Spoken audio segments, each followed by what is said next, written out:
welcome to the God is a Geek video game podcast. I'm sorry if I sound a bit strange this week, but my name's Adam Cook. I'm your regular every Wednesday host. Every Wednesday. The podcast is every Wednesday, and every Wednesday you hear my voice, and I'm not talking to myself, but his name's out. I've used that joke before. Adam Carroll, how are you doing, man? Oh, Adam Cook, I am sweating.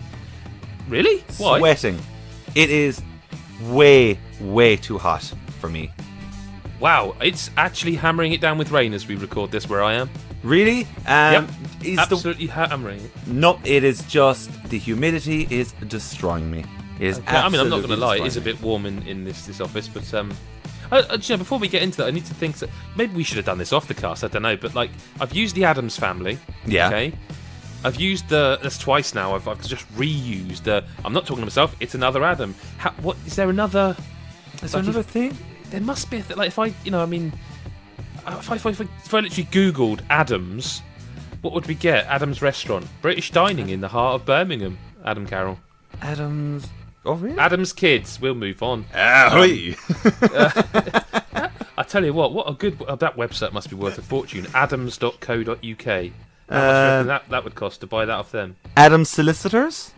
Adams Fine Art Auctioneers. Is there a way, and again we should do this off cast, is there a way we can get a Bryan Adams reference in? We'll workshop this for another time, but just don't forget, it was the first real six string. It's not. No, we're not there. We're not there. How are you, mate? You all right, apart from being roasting? Roasting. I'm good, man. It's been a bit of a week. Been pretty busy. Played a game that the game that we'll get in a while. But other than that, man, good. How about you? How's your week been? I'm the same, but I've just realised that normally I do these super long intros, and then I'm going to now introduce the third and fourth person. It's our podcast. We can talk as long as we want in an intro. Yeah, but people will be thinking, God, he's really taking a while to get to the other. It's just the Adams this week. There has to be. There's definitely tweet us. There's something. Yeah, somebody's probably shouting it right now. Adam's Chain doesn't work, does it? Doesn't work. I'm fine though, mate. I'm playing all the games, literally all the video games of which we're here now. We're officially in. I've got two. Yeah, I've got two I can talk about this week, and about four I can't. But should we just get into it? Because I've had nothing else in my life this week apart from games, and I have played Astral Chain, which is a game I believe a lot of people are excited about. Yep. I said this in my video, okay? Do you agree with me that Platinum Games, because I've said in the past, Platinum Games get a bit of an easy ride. It's like, it's Platinum, and mate, can't wait. And I get why, but they don't seem to get the criticism sometimes that they deserve. But also, there is a kind of an A and a B team for Platinum Games, isn't there? Yeah, there is. You would agree then, you reckon? Completely. Okay, well, so Star far... Fox Zero. I never played that. I've got a Wii U set up. I should try. Is it really that bad? It's not great. What? We better not get into that. Yeah, there's no need to. It's old. Because Astral Chain so far is very, very good. And the one of theirs it reminds me the most of, Adam Carroll, is Nier Automata. Adam Cook, music to my ears. It's just got so much I was expecting a straightforward character action game like a Bayonetta, like a DMC. You know what I mean? Which is totally fine as well. Well, absolutely. Like, Bayonetta 3, can't wait. What I wasn't expecting is you press a button that puts your sort of Batman detective vision on, where you can analyse your enemies or you can find items or, generally study things. I wasn't expecting that. I know you play as a policeman or a cop, whatever. But I wasn't expecting you to actually do detective work. I love that. I love that you're that kind of character, though. It's just like there isn't. It's always about either being the kind of the maniac or the kind of bad person as such. I like to you have to be like there is good people in video games, obviously, but this is supposed to be the real good person, But like, I wasn't expecting that. I wasn't expecting that kind of investigation stuff. I certainly wasn't expecting there to be people like in Nier you could just walk around talking to and learning about, and I certainly wasn't expecting you to get like side quests off them. So hang on, let's not jump ahead here. Okay. How deep does the investigation stuff go? I'm not going to talk story. I don't want to spoil That's fine. the story. That's whatever you can talk about. It's so crazy so far. I don't think I could sum it up yet. I need to finish it and get a whole picture. Do you know what I mean? Yeah. How deep is the investigation? Well, so far it's very Batman, and like you can see something. You can sort of see things reconstructed. You need to find, scan the environment to find things. They then give you, for example, knowledge. Like by you can. Oh, this isn't gonna make any sense. But from the marketing and stuff that you attack with your legions, right? They are the things that are astral chained to you. You can get your legion out whenever you want, really, and you can actually, if you hold the left trigger, and use the right stick, instead of now moving the camera, it moves the legion, so you can actually control your legion directly, and you can actually get it to eavesdrop on criminals, right? And if you eavesdrop enough of the conversation, they're going to do a drug deal. It actually, one of them, it was really like.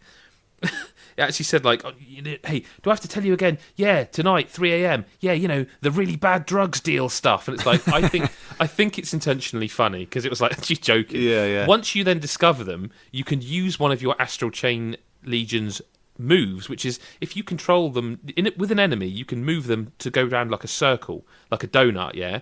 And that stun locks them in place, like it chains them down for a few minutes so you can get some hits in.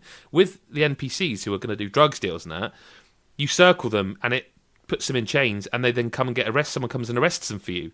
So that's one element of it. Another element is like by doing the investigation stuff, like literally you eavesdrop to get, so and so said this and this. Okay, then you go and find something else via using your legion. Then when you go and have a conversation with someone, there are dialogue options where you answer correctly to get better score in the case file.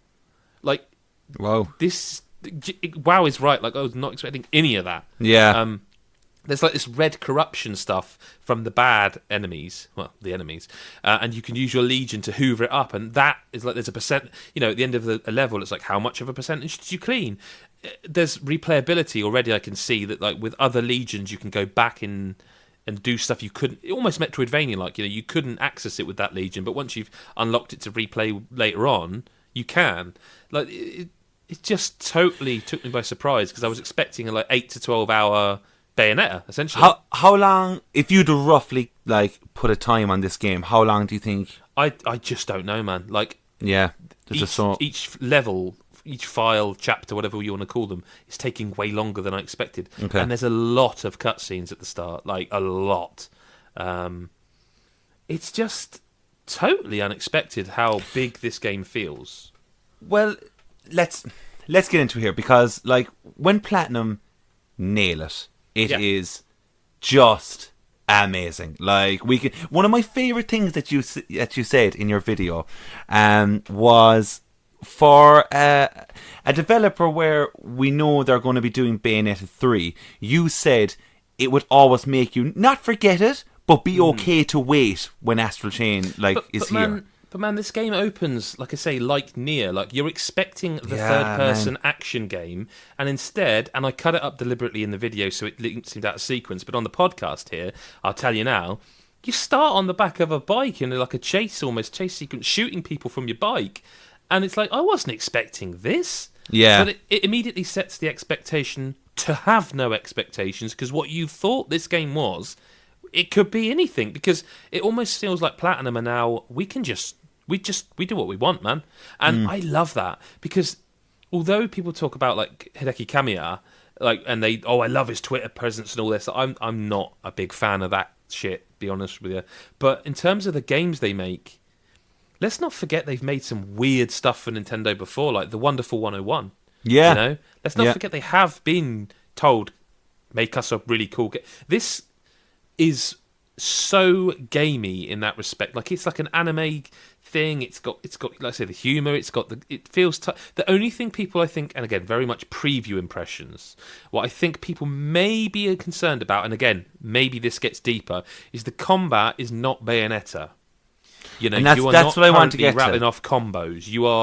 You have a stun baton that you can do, and you just tap the right trigger to just hit. But you can then flick to the gun and again tap right trigger to shoot. Now maybe that's more unlocked as you progress. I don't know yet, but a lot of it seems dependent. And again, having known that there are more legions and you can switch out, I think it's going to be more like.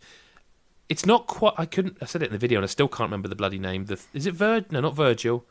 No, who's the in DMC? Who's the character you don't directly fight with?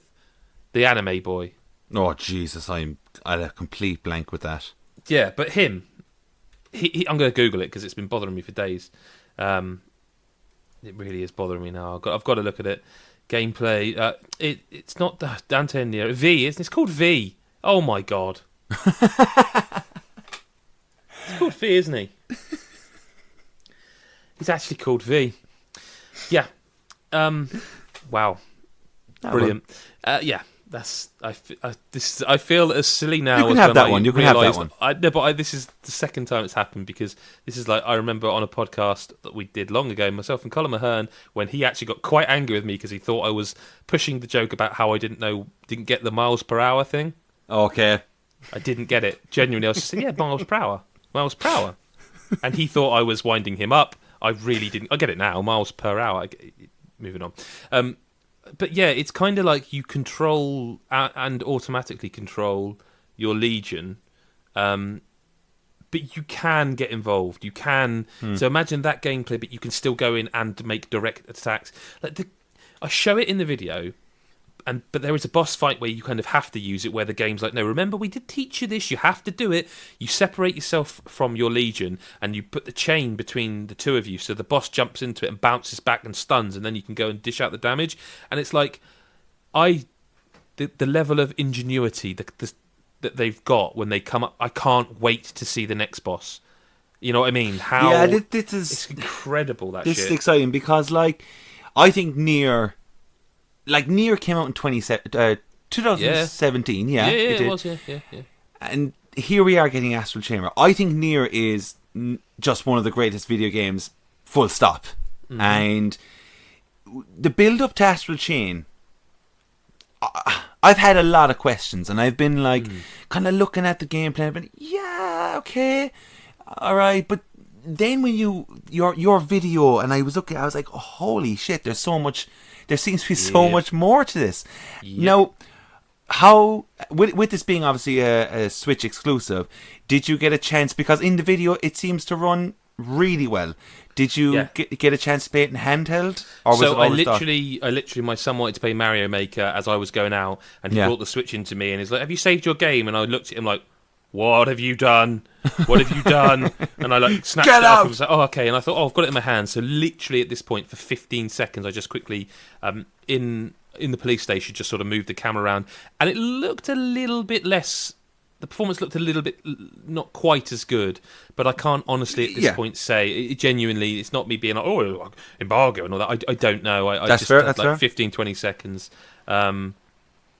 Yeah, I was quite impressed with how it ran. Obviously, it's a Nintendo game, so it's not going to be running at 1080, because they hardly any of them do. It might be. I don't know. I've said that. I don't know, actually. It might be. But to my eye, it looks nice. I've watched the footage back, obviously, and it seems to run very smoothly. There's a lot going on in some of it. I didn't show everything I've played, obviously. But there's a lot going on. And honestly, I'm not allowed to show cutscenes, and I'm not going to talk about story, but what I will say is that some of the cutscenes are almost Metal Gear long, where you're putting the controller down and you're like, what is... Perfect. But you're watching it, and then it's just like, holy shit. There's few developers that when they get it right, they get spectacle that good. You know what I mean? Yeah. And how is our protagonist? Well, this is, again, early thoughts, so it's difficult to say for sure, but I'm not sure, because obviously there's twins. Yeah. And I think whichever one you don't pick is the one who speaks all the time. Right. Because for some reason, my character hasn't yet spoken. But my sister speaks lots. So there might be a story thing for that. I don't know. But at the moment, that is a bit odd. The voice actors, actually, there's one guy I can't place. It's really bugging me. I might have to see if I can find out who plays who, because there's a voice that really feels familiar, but I'm buggered if I can work it out as of now, if you know what I mean. But yeah, at the moment, I'll be honest, the only thing that concerns me, I say, is the combat. Is it going to get deeper? Yeah. Will the legions being switchable, will that make it deeper? Well, I don't know yet. Not. This isn't to take away again and not just constantly keep going back to Nier, but Nier kind of did a similar thing. Now I know somebody might be going, "How dare you say that?" I just personally felt that way. I did think when you're playing Nier first time, because we all know that you definitely should play that more than once. But playing Nier first time around, you're kind of going, yeah, gameplay's fun. It's fun, but it's not like DMC fun or in any way, or Bayonetta fun, but it's still fun.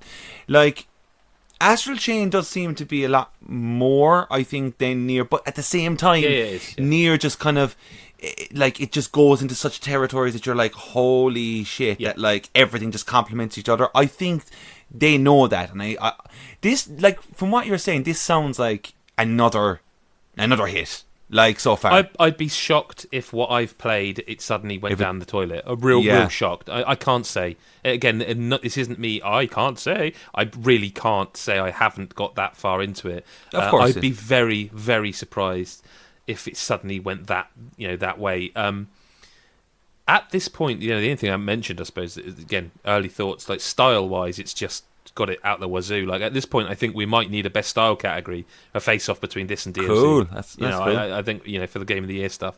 But like, I'm hugely impressed. My only concerns are the depth of the combat, which is something I will know as I play more.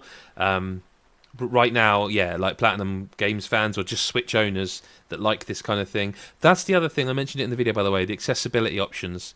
Like, there is a mode that's like, if you just want to enjoy the story, the combat will be a breeze. And they did do that in Bayonetta 2 on Wii U, where you could play it with the one hand on the gamepad with the stylus. They seem pretty good at that stuff, and it goes under the radar a bit. I'm well impressed so far. Yeah. Massively impressed. I can't wait, man. I got it pre-ordered, collector's edition and all. I've gone fully in. It's a Nintendo Switch exclusive. I'm excited. What else have you been playing, man? That I can talk about, which is I know a big tease, but more next week, probably, and the week after that. Actually, there's a lot of games, man, right now. A lot of games. Hard drives are full. Give them to me. Yes, but I did have time to play RAD, which is Double Fine. But I think most people, this is going to. There may be an element of our audience going, "What? You played what?" Because I think the release window for this is not the best. It is a smaller game. It is a roguelike, and I think that makes a lot of people go, "Oh God, another one." Do you know what I mean? It's a really weird thing with this game, right? Because it's out there as like, it looks striking. Yeah. But I don't like the look of it. I like when games are colourful, right? I do. This one's, again, and this isn't like me going, I don't like the game. This is just a very specific, the look of the game. It's a bit too garish for me. It's all neons and it's radiated, rad. It's, it's like the world's ended twice. You're a teenager. You get to pick which teenager, which avatar. There's more unlockables. You start with a baseball bat and you go around and smash things. It's very difficult. Very difficult. There are random mutations, which are basically, as you level up, you get like a... So the first one I got was like, if you press, I think, L1, you put spikes all out of your body. So if in other words, crowd control. Then there was one that you get, I think, on R2, I think it was. I got one that like made, if you held that down, you created like a snail trail of radiation. And that actually made like the first boss a breeze, like a total breeze. I don't know, man. I just Is it really going to hurt us because of the time that it's coming out? I think so. Yeah. I mean, you are literally releasing this game around Astral Chain, Control. FIFA's not far off. Gears isn't far off. Fire Emblem's just come out. What else have we got, man? There's so many games coming right now. I think it will find an audience because it's Double Fine. That's exactly the thing. And again, it's got style, and it's all about the 80s. I'm trying to think of the game. I think I reviewed this game last year. There was a game that was like all 80s, top down. It wasn't. I really liked it. Fuck it. Was it? Was it the one Transistor? No. No. All I remember is that I got a lot of shit for putting a spoiler in our video review, but it wasn't really a spoiler because it was in trailers, and it was also genuinely an accident. I just didn't see it in the top corner. What was it? But it's got that very you know, like the Stranger Things, the synths and all that. It's got that soundtrack. It's got the kind of like the voiceover guy talks like that, and they've they've made him record like multiple dialogue options for everything. So when you press the start button or whatever button it is these days, he goes paused, and then you go unpause it, and he comes back and goes paused. Actually, I've just done the same thing twice, like paused or pause menu. Yeah, you know, and see, I think that's 3 or 4 for each one, which is it's all right. It's Double Fine. That's a Double Fine thing. I feel. And that's what I kind of want to know. Like, how is that humor? Because with the likes of Psychonauts, Grim Fandango, and like even Brutal Legend, I don't think it's that funny. Okay. I don't know. I don't know if it's. I don't know if it's supposed to be, man. Because again, with a roguelike, all the trappings that surround it, like the story, ultimately a roguelike you spend just like hammering it, running through it, repeat runs. So you kind of, even Spelunky, you sort of like that. If you load Spelunky up and you haven't got a cloud save or whatever, seeing that intro where he's slowly it's kind of an irritation because like I know this, I want to get on with it, I want to play it, and it's kind of like that. I just want to get on with it. Like it's got some underground sections. It's got you can get you can level up. Like I say, it seems like a decent one of those, but I'm finding myself put off by how it looks because it's so garish. Because it's supposed to be, but I'm also not really vibing with the, like I say, the kind of, there's part of it, the RAD is the radiation, but part of it is like, hey man, RAD, you know what I mean? It's kind of that vibe, and I'm not quite with there. It's also got quite long load times when it does load, which is, I don't know, it's neither here nor there, I suppose. There's video games these days, but I like it. I like RAD. Chris reviewed it, and I think he's given it an 8 out of 10. I wouldn't go that high, personally. I'm not saying it's a bad game. Not for me, not quite that high. Do you know what I mean? And this is coming out in pretty much everything, I think. Yeah, I would like to. I would be very interested to see how this runs on Switch, because on PS4, it's fine. Let's say the loads are long, but there's a little bit of jankiness in certain areas. Like it looks a bit strange, and I would wonder how that's, because again, with a Switch with all that colour, but that deliberately kind of garish colour, with a lower resolution, I don't know. I'd like to see that. Yeah, just looking at screenshots here, I don't think this in handheld on the Switch would be the best thing. It's actually ideal to play on a handheld. Yeah, of course. But yeah. But that is, to be honest with you, that's kind of all I can talk about at the moment. As much as I want to talk about a few other things, that we'll have to wait till next week. You said you've been playing the game. Is the game the same game? It's the same goddamn game, and I think I say that with a lot of love at the same time. But you are an hour 427. I know I said last week I'm not going to talk about it, but it's Fire Emblem, by the way, in case someone's wondering. Oh yeah, we probably should. Yeah, Fire Emblem Three Houses. I know I said I wouldn't talk about it until I finish it, but the thing is, I'm playing this game. I feel like so much to. Where are you? Where are you? Where are you in it? I'm I probably don't. Still not that far in your mind at all, because I just did the. No, but I reckon you could tell me what part and chapter, and I could guess a rough hour count. Oh fuck! I'd say I'm 9. Is it chapter 9? Chapter 9 in part 1. So yeah, I'm going to say 1, and I'm just how many goddamn parts is there? Well, I'm going to say you are part 9. Over 20 hours. Yep. 24 hours. 23. That's not bad, man. That's I'm not sorry, bad. But that is also how formulaic the game is. No, do you know what I mean? Yeah, and I just want to say here that I know there's I'm seeing people online going playing my second playthrough and third playthrough, and I'm just like, what? How? Because the thing is, we're coming up, as you said, Astral Chain is coming out soon. I still I'm getting that day one. I want to play Friday the 13th on Switch. We're in this time where I'm kind of Fire Emblem, I'm really loving you, but I kind of need to move along a little. I'm going to have to move along a bit soon. What are you going to do, man? Because if you're 24 hours in now, this is the 3 weeks you've had the game? 3 weeks ish. Yeah. I got on release day. So the time the podcast, again, just a quick plug, patreon.com/GodIsAGeek, $1 a month, £1 a month, whatever. You get this podcast super early. But what are you going to do? Because we're talking. Let's say, so you're 3 weeks into the game. Yeah. And you're less than halfway, Yep. which means you're unlikely to complete it in 3 weeks. I don't see you said, no, I'm not playing Control, I'm not playing Astral Chain, I'm going to just play Fire Emblem. And Fire Emblem kind of demands that you just play Fire Emblem if you want to get through it. Yeah, so this is the thing. You see, I don't know if I will get through it in time for Astral Chain and things like that. And like Man of Medan's coming out. Oh, games! Brilliant, but shit. Yeah. But the thing is, like, here's where I'm at, right? Here's where I'm at with this game is I'm totally in love with it. Right. I do completely. I'm at the point now where I see what you were saying, where you're just like, wow, I am still in this area. Like, I know will that be for another 30 hours. Yeah, and I know this fucking place, and I know every corner now without even having to look at the map. Has it got? No, boring's the wrong word. Have you got a bit fed up of the kind of gift and lost items stuff yet? Let's put it this way, are you walking around still, or do you just go to the map and just fast travel there? Oh, fucking, I'm fast traveling, because I still have a load of gifts and have a lot of lost items. And here's the thing, and I know people will say, "Oh, I can't believe you're playing it that way," but hear me out. When you say, "Have you gotten to the point where you're sick of the blah blah blah whatever?" Yes and no.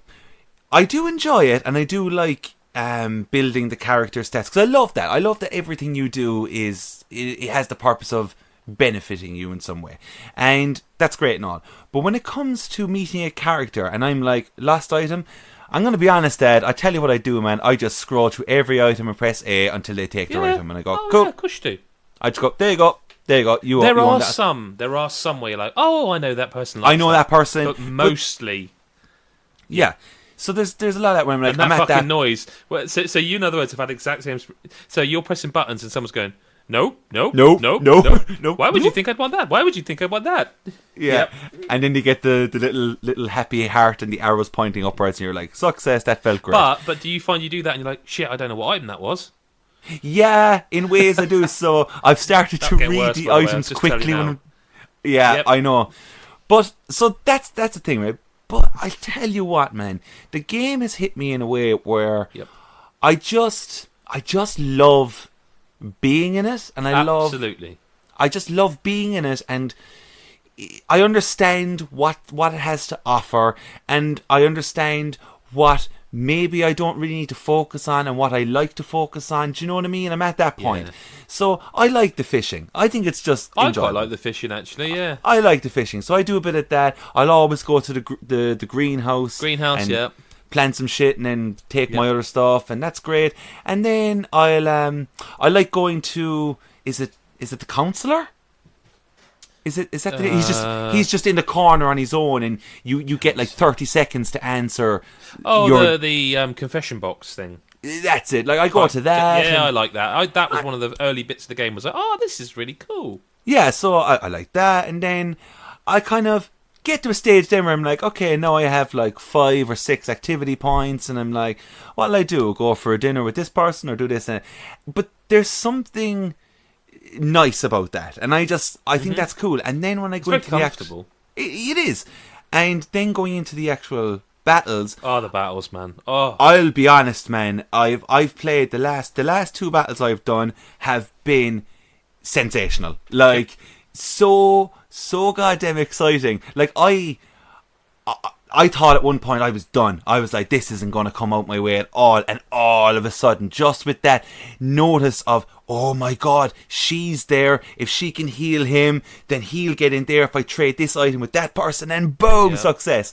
That feeling is why we play Fire Emblem, I think. That's fantastic. And that is just, to me, just one of the best things about this game. Grabbing victory from the jaws of defeat, man. It always feels good. Yeah, it does. It's just when your brain all of a sudden just clicks and you're like, oh my god, this actually can work. Incredible. Now, I did have... Do you remember... look, people are probably after getting well ahead of it now, and it's no spoiler, but the certain night, and you could use the telepads things to teleport yourself around the place. Oh, that, yeah. Whew, that was a tough one. Is that the one where there's like... so you sort of split up from the start, and there's like top right corner of the map. There's loads of teleport pads. Yeah, that was the first really long one for me, I think. Yeah, and there's a lot of like managing door keys and all this kind of stuff, and getting the right people together. Tough enough, but man, it's the battle against, and this isn't a spoiler, but it's the three houses, the pretend first ever. Amazing, so much fun, because I kind of love the battles that are more just about straight up in the field, position yourself. I like using the like debris and the trees and stuff, but when there's kind of like these telepads and stuff, like I'm not really into that. I'm kind of like they don't overdo that. There was a part for me where I was like, oh, this seems like you in the review part as well. I couldn't ask anyone; nobody would have known. But I was like, part one. Mikhail will tell you how many times I text him. Was like, mate, it's hour 27 and I'm still in part one. Like if this game has 3 parts, I'm fucked. You know what I mean? Because if they're 30 hours apart. But there was a part, again, in that section where I'm thinking, oh, wow, what are they going to do with this? They kind of don't really use that stuff. It kind of ends up going back to just battles. There are battles with, like, you know, like there's stairs where enemies can come up, or there are telepads, but they don't overuse it, actually. Yeah, and I'm happy to hear that. I have to say that and I know you definitely were vocal about this, but the relationships I feel are, I'm going to be honest and say there are a lot of bollocks in this. I don't like the level you have to go if you really want to do it is a bit mental, considering there's so many people you want to keep satisfied. So I'm kind of like, I don't care who I end up with, I just want to make everyone fucking happy. It took, I would say, 40 hours before I was like, I think I've made my choice. But as I said on the pod, I don't really think it's that. I think I wanted more of that because I'm a fan of the series. Of course, yeah. I don't think it's that kind of game. I don't think it's. I mean, there are relationships matter for the battles, but I mean, in terms of the RPG relationships, it's not quite. It's not that. It's not really that kind of game. Yeah, and there's 2 more things I want to ask you now, because, like, obviously, I'm still learning, man. I'm still learning so much about the goddamn thing. But how did you get on with the likes of recruiting and mission assistance? Because I don't take anyone with me. So I played around with mission assistance, and the thing is, I don't think this is a difficult game. And I've heard that. People are saying that. If you're a veteran of the series, I would recommend starting it on hard casual. So hard difficulty, but no permadeath. And before you continue, I actually think there's rumours that they're bringing a nightmare mode. Yeah, I could see it. I don't think it's a difficult game. So I did try the assistance just to see what it was, to see if it mattered, for the review, really. And I didn't bother again because I never really felt like I needed it. In terms of recruitment, there's a couple of characters you can recruit that make the game easier. One of them is Catherine. Okay. I would recommend. I assume she's available to all houses because she's a main character in the game, sort of thing. And you could, but she was easy to recruit. But it's basically, if you find someone you really want to recruit, then you just have to spec yourself in that direction to get your stats up. That's the top. But then I see it and I kind of go, that's just another thing to focus on when I have so many other things to focus on. Like, if it's not going to stop me from progressing, I'm not really going to probably. No, you don't have to recruit, but it'll make it easier. You know? Like, I think Catherine was one of them. I kind of ended up with most of the professors in my squad, which is weird when they're kind of supposedly rival professors, aren't they?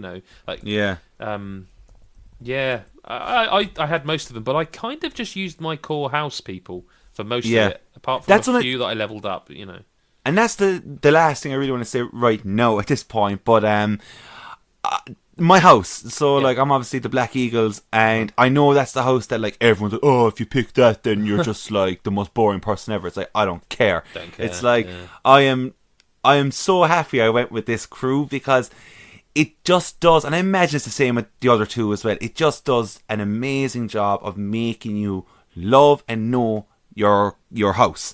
And like, I don't know if you've seen the character Bayonetta. She's like the emo of this house. She hides in her room, doesn't she? She hides in her room, and you're just like, oh, come on, come out, let's have some fun, whatever. She's like my go-to now, all of a sudden. Like, it was I was Ferdinand, I think, and now it's Bernadette. She's like out there, and it's really, I like it because she's still consistently, no matter how motivated she becomes, she's always still like, if I push her to the forefront, she just always goes, oh no, and it's like, you're grand, you're just kicking ass the whole time. It's brilliant.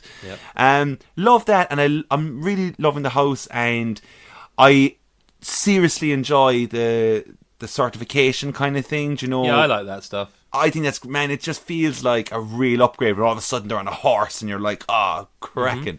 So far, so good. Still loving it. Still going to be playing it probably for the year. It's just like, it's an insanely long game. Like, it's become a joke now and a parody when the guy just says part 1. And I'm just like, still? Yeah. No, there are only 2 parts, to be fair.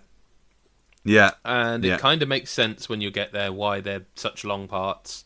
Yeah. They are natural parts of the story that feel like a break. But you've got you're not halfway yet, really. That's fine. That's okay. I know where I'm at with the game. It's one of those games as well, I'm like, that you probably can agree with this, where you can go away and when you come back after a period of time, you're fine. You'll know what you're doing. There's so much to do, but it also becomes so routined that you kind of start riding a bike, really. Yeah. So, still enjoying Fire Emblem. Fair enough. Let's do some listener correspondence then. This week is sponsored by Thomas at LlamaFluff42. We've got 3 questions from him and 1 from someone else. So let's get into it. The first of Thomas's questions. What's the most retro food that's still available on the shelves today? Bayonetta, crispy pancakes, or pizza fingers? Also, can you pinpoint the exact year that Bayonetta's status plunged from posh to pound shop? That's an absolutely cracking question, to be honest, especially the last bit about the Bayonetta, because it's got to be 90-something, isn't it? For a Bayonetta? Yeah. I remember that being like a luxury, man. That's what I mean. So when did it change? What's 90? I reckon 95. I wouldn't have maybe a clue. I was just happy to see Bayonetta in the house. It's weird that he's mentioned Bayonetta, because I saw a video on my Twitter feed of how they're made, and it's weird that serendipity, the way the world works sometimes, that he's asked this question. Unless it was him that retweeted How is it made? I can't really describe it. I mean, it's just like on a big conveyor belt. They just keep adding like a layer, then there's a chocolate bit, and then another layer, and then there's a machine that kind of just makes it into the foldy flaps things, and then there's another layer on top, more chocolate, and then it just goes off. Because it's all about the chocolate in it. But really. it is. But right at the end of that video, there's like the camera pulls out of, there's all these Bayonettas going off the final thing where they're obviously going to get packaged, and it zooms out and it looks down and there's this bin just fucking full of like the ones that didn't make it. And it's just this Bayonetta graveyard, and it's like, how are you binning them, man? You sound like Bayonetta is like animals or something. Like it's fucking just a cow in a slaughterhouse, something, the way it's just all taken off and left. You haven't seen the video. You haven't seen it. It's pretty weird. It looks like it was filmed in the 90s, so I'm going to say 90, so 95 I'm going to say. Okay. But what's the most retro food that's still available? Crispy pancakes is a good shout. They're weird. They're just fucking weird. Not for a long time. I think the most retro food I think around, because I remember I used to eat these before I went to school. Strap in, folks. It's not even disgusting. It's just like, how the hell were you having that before you went to school at 8 o'clock in the morning? But you know the little mini pizzas? Yeah. The 3 of them in the box? I'd have that for breakfast. Yeah, they come in boxes of 2 now, I think. 2? I think so, if it's the same one. I don't mind them. They've got like little tiny pepperoni on the top. There's something about shit food tasting good as well. I'm just going to say that right now. Yeah, absolutely. I was going to go chomp. Or finger of fudge. Well, I think that now is a different kind of topic, almost, because it's like pretty retro. Yeah, but there's retro sweets now, always. Like it's just like, is there ever a hot food that you would remember? Like a hot food that is retro. Oh, blimey! Like, do you know, like a shitty microwavable curry or something that was made by someone. So I think these are still available.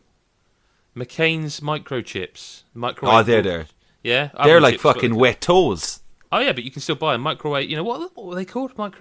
Microchips. Microchips, yeah. You just stick them in the microwave. Little box. Yeah, a little black box, wasn't it? With Yeah. Yeah, And they'd yeah. just be fucking so wet. Yeah, bit long, a bit of sauce. They weren't much different to what McDonald's chips used to be, really. Fries, sorry. While we're on the topic of food, Yeah, well, really, yes. can I ask you something? Have you ever microwaved a rasher, which is also known as bacon? Is this like a trick question? No, I'm just genuinely asking you. Have you ever done it? Have you ever taken a raw Okay, piece? that's what I wanted to get. No, I would die, wouldn't I? No, you can actually do it. How long do you microwave it for? You can just put in for 60 seconds, and it actually, like, I imagine it's not great for you, but you can actually do it and survive. That sounds like a lie. I swear. Like, I've seen people do it. It's like You've mental. seen people do it. I've been in the room with people who have done it. How and do you ate it. know it wasn't pre-cooked? That they just let it get cold? Because I've seen them. I've seen them take it out of the packet, put it on a fucking plate. I'm going to say right now our listeners shouldn't do this. Well, no, I'm not saying, but I'm asking you personally. No, I definitely haven't. Can you microwave a rasher? Let's I think see. you're going to have to put bacon in. The basic idea here is to sandwich uncooked bacon between the few to the microwave. To microwave the fact because how to cook bacon in the microwave on thekitchen.com. Yeah. Okay, hang on now. Bacon in the microwave, it seems so wrong and yet also a little bit right. You guys, this really works and it's perfect for when you just want a few quick slices of bacon without the fuss of pulling out a pen. The fuss of cooking bacon. Hey man, taking out a pan and putting some oil in is fuss. Okay, so you cook your bacon in the pan, so I do it in the oven. Well, I don't eat bacon because I'm a fucking vegetarian, but You say that like you're so pleased with it as well. I am, because I'm not putting fucking microwaving rashers, you dirty bastards. Well, nor am I, mate. I tend to cook them in the oven. Do you know what I did do? Yeah. Do you know what I did do before, though, years ago? Did you ever eat, like, a stick of, like... Not a stick, no, but did you ever just get, like, black pudding and eat it raw? I'd never eaten black pudding in my life. I did it. Ever? Never. Like, even cooked? Never ever eaten black pudding or white pudding. Never. Jesus fucking Christ, why? I don't like the sound of it, mate, to be honest with you. Alright, like, I understand the black pudding being... But listen, I'm going to be the one this week, right? So when people go on about, I love duck, I don't know, pheasant or whatever, I'm not a vegetarian. I like chicken, I like beef, I like pork, lamb. Yeah. But I think that's enough. Like, I think that's enough animals I'm eating. I don't feel like I need to now eat duck as well. Like, I'm satisfied with the core four. I the know, chicken. man. Do you know? Like, I don't feel like I need. So when people are like, "Oh, how come you've never eaten pheasants?" Like, because I've had a fucking chicken, you know. And what is a pheasant if not a small chicken? Do you know what I mean? I know it's not really, but you know what I'm saying. Like, I feel like you can do plenty of things with chicken, with pork, there are so many dishes you can make. I don't feel we need to also eat ducks, pheasants, pigeon. I don't know, what else can you eat? What other meats are there? Like, I've never lamb? eaten. Would you eat lamb? Lamb I'll eat, but it's actually Why? one of my favourite roasts. Look at those little things. As I said, that's the core four. But like, veal, for example, I've never tried it. Don't see the need. I'm satisfied with the other four. Are you going to microwave a rasher? I thought you were going to say you microwave a rabbit. I've never eaten rabbit. Again, I just don't see the need. There's no need. There's feel like I need to eat rabbit. And, here's a fun one for you. For years, I thought Welsh rarebit was rabbit. What is it? It's not that. I've forgotten again, but it's definitely not that. My wife told me it's not that. Hang on, Welsh rarebit. I used to think that was Welsh rabbit. It's with melted cheese. Do you know... Like, we need to actually go back on this here, right? And I'm like, as I said, vegetarian. Like, how have you not had black or white pudding? Man, like, when I used to eat meat, black and white pudding was just especially white pudding. Poor. Isn't another name for it blood pudding? Or is that something else? Well, isn't it guts? Isn't it like the it's fried pig's blood. I'm thinking of haggis. Yeah, there you go. That's why then. Oh, haggis is a different ball game. Yeah, that is though. What? No, actually, is it haggis? What's the sheep? The lining of the sheep's stomach. I think that's haggis, but I'm also aware we might be insulting people, and should probably fact check ourselves before we talk haggis. Well, I'm not searching that up because it'll make me sick. Okay. It's Well, Thomas's second disgusting question and it then smells. is: do you worry about great game preservation and the transient nature of digital stores? DuckTales is a recent case where they delisted it. He says, I think that's why I cling to physical copies.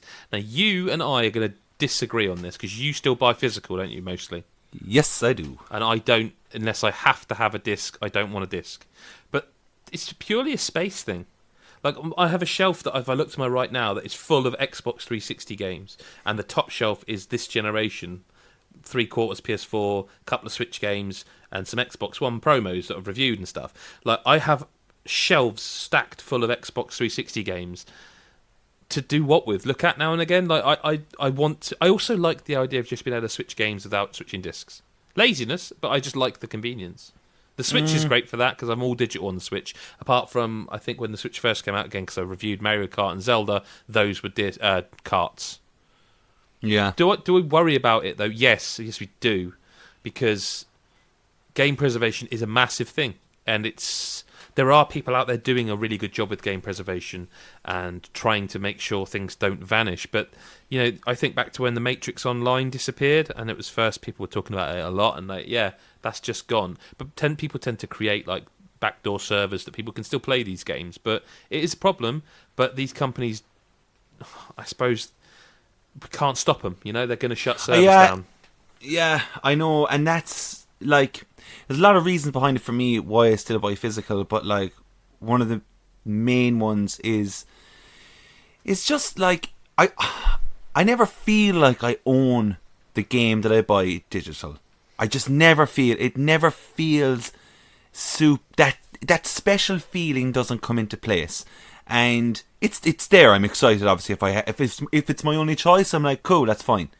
But if I can get a physical copy, I just prefer it, man, because I had the situation where, I think I said this not too long ago, but I had a 3DS, and there was a particular time where I had to sell stuff, and I had to sell that, and all my Zelda games were on that. Like, it was all digital. And I was fine with knowing I had this. I was like, it's all these are on this one unit. That's okay. But when they were gone, they were all gone. And then it just sucks. It just, like, at least I would love to have just been able to sell the hardware, keep the games, then down the line I can get the hardware again, because it's the games that are the hardest to get. Right. They're the ones that are the difficult ones, such as, like, as he says, DuckTales. Like, yeah, it comes off, and then all of a sudden, the people, like, you can see online are like, oh, my Wii U copy of DuckTales, I'm never selling it. And you're right, because that is what it's telling you. It's coming off. If you don't have it, or if anything happens to your console, it's gone forever, unless you have to pay an extortionate price then for it. But that's just how it feels for me, and it's definitely all nostalgia as well. It's how I grew up. And so I have gone back to that a bit. Like, if anyone watches videos with me, and I'll get to turn around, but I've actually changed it. But there is, like, the mini SNES and the mini PlayStation. There's an old 3DS. There's a PS3 behind. Well, now it's a PS4. But like, I like looking at these things. Like, I've got my Wii U set up. I do like looking at them. And as I said the other week, I just don't know where my retro stuff is. I just don't know where it is. I still don't know where it is.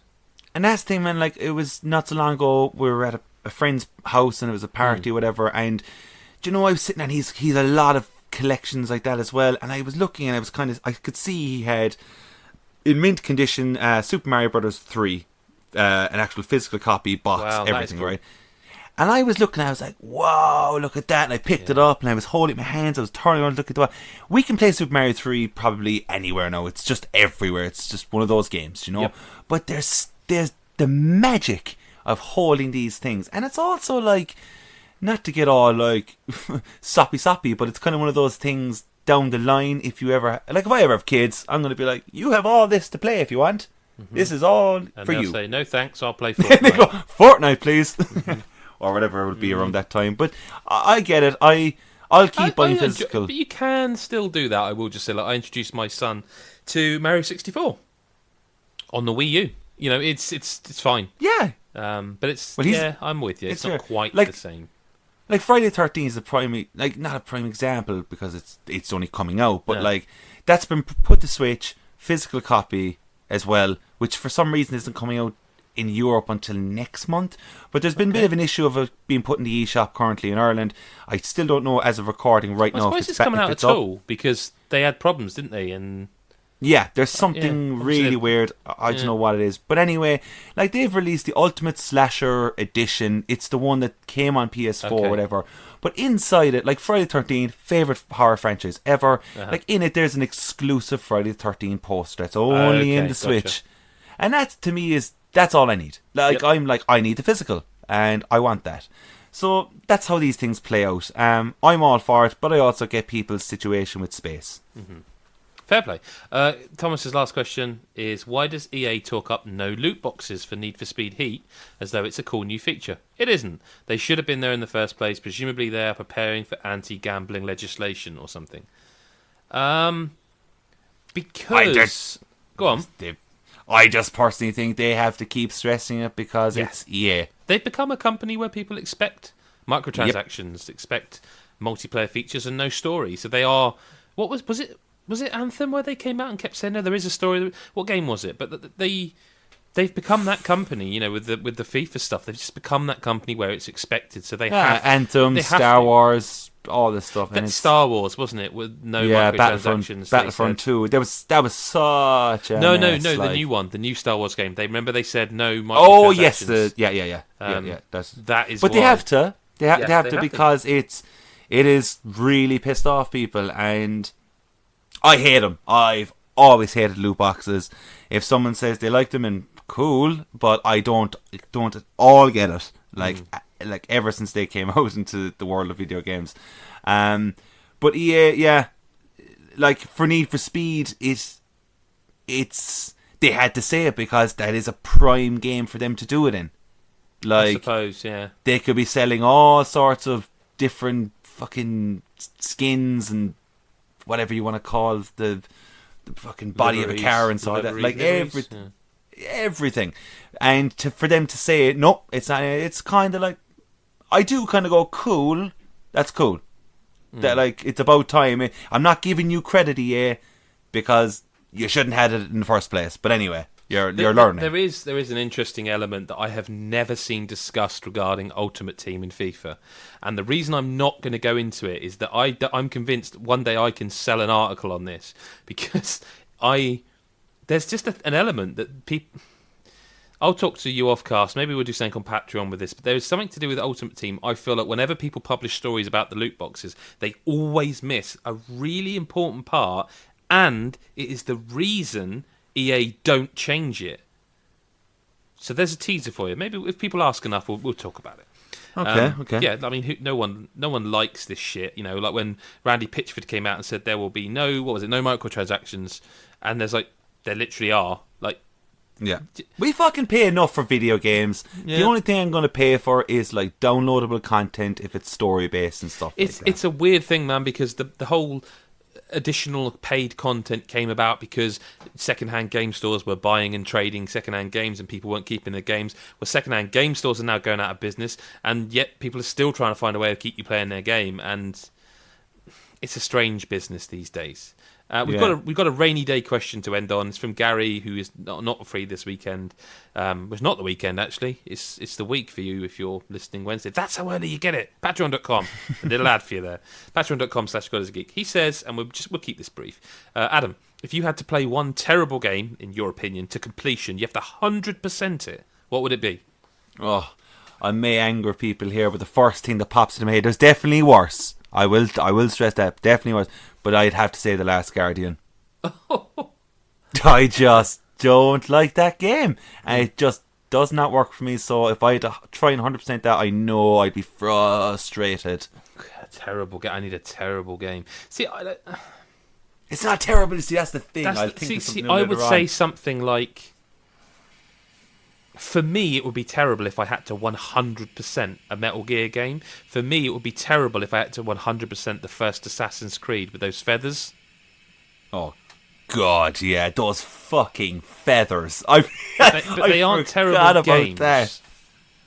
Are they aren't. See, that's it. Like that's the thing where I'm kind of like, all right, 100% a terrible game. What, fucking E.T. on Atari? Like things like that are like. I think if you just had to, let's just go with a game that you personally just cannot get on with, and it can be critically acclaimed all at once. It can be loved. It can be hated. If it's just for you, if someone said play this game 100% it, and you were like, oh no, like I definitely would struggle with the first Dark Souls. I'll tell you that much. Or Demon Souls. Fuck that. Aliens, Colonial Marines. I've really hated that game, and to 100% it. And I bet there are achievements for, finding stuff. That would drive me mental. Do you know what game wouldn't be fun at all to play and try and 100%? Would be the recent Super Mario Party. Yeah, alright. Okay. Game, you'd be put to sleep. Yeah. Okay, no, that's fair. But it's a tricky one because Alien, as you said, Alien Clone Marines. Yeah, that's just an all-around terrible game. It's just bad. But like, terrible can also be just terribly difficult. Absolutely. You know, so yeah, it's a bit of a downer to finish on this week, but again, if you enjoy video games are great. If you enjoy our podcast, normally there's 4 of us, or 3 of us some weeks, but usually normally more than 2. But yeah, if you enjoy this podcast and want to get it early, patreon.com/GodIsGeek, £1, $1 a month, whatever, you get early access. We give you free codes for a lot of time for Xbox and PS4, Switch games now and again, PC games. We give it all away on Patreon. You get an exclusive Discord channel, you get video access early, you get to just kind of know what's going on via our Discord channel. We let you in on what are we playing, this is what we're playing, coming up, preview, blah blah blah. But patreon.com/GodIsAgeek. Do subscribe to our YouTube channel. That's youtube.com/GodIsAgeek. Easy. Make sure you subscribe there. Hit the bell. Make sure, because this podcast is available on there as well. Most people listen elsewhere. You can do that on Podbean. You can subscribe on iTunes. You can leave a review. You can give us thumbs up. All these things. Be positive. Share us on Twitter. One share helps. Someone else will see it. Hopefully, if they've not muted you. I don't know. You sort your friend group out. It's not on me. It's not on Adam Carroll either. Adam, thank you very much for being here for us. Thank you. And everyone else. Yep. Let's say go to Twitter @GodIsAGeek. We've got Twitter, Facebook. All this. Just seriously, type God is a Geek in. You'll see so much. Thank you, Adam, for being here. Thank you for listening, and we will speak to you next week or whenever you choose to listen. Bye bye for now.